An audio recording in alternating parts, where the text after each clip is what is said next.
c'est l'idéal. Si tout le monde est d'accord, il n'y a pas de problème. Tous les partis politiques du Parlement, Sénat et Assemblée nationale, vont constater l'accord des Calédoniens et vont aller dans ce sens, des Calédoniens et de l'État, vont aller dans ce sens.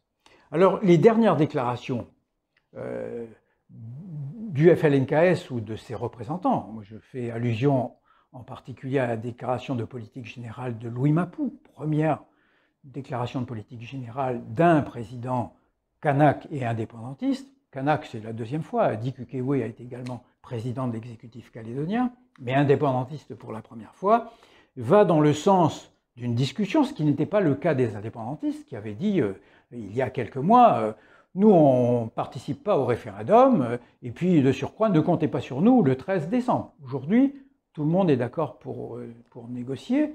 Louis Mapou dit quoi dans la déclaration de politique générale?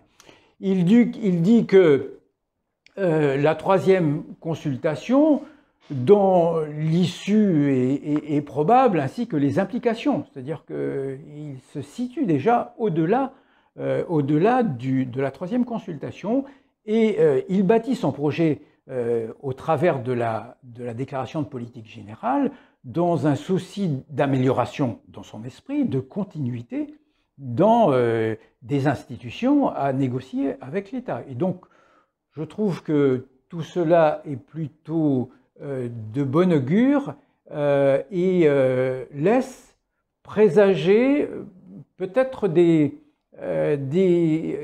négociations, des discussions qui vont aller dans le sens d'une convergence. Si elles sont convergentes, on aboutira à un nouvel accord.